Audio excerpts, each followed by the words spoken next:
പള്ളിയിലൊന്ന് പോയിക്കൂടെ? 24 മണിക്കൂർ മൊബൈലിൽ കളിച്ചിരിക്കണ. നീ ഒന്ന് പോയ ഇവിടെ നല്ലാണ്ട് എനിക്ക് കൊറേ പണികളുണ്ട് ഇതില്. നിനക്ക് നിസ്കരിക്കണേ പോയി നിസ്കരിച്ചോ.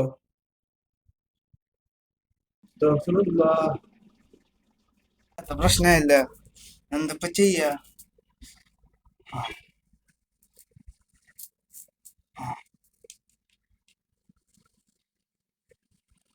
നമ്പർ ഒന്നുമില്ല. ഹലോ ഹലോ, ഞാൻ ഫാത്തിമ. ഫാത്തിമ? ഏത്? നിന്റെ ഒപ്പം മുമ്പ് പഠിച്ചതാ.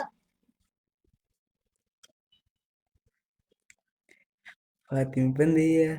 ഞാനിപ്പൊ പഠിക്കേ. ഞാൻ പിന്നെ വിളിക്കാട്ടാ, കുറച്ച് പണിയുണ്ട്. ശരി. ശരി, പിന്നെ വിളിക്കാം.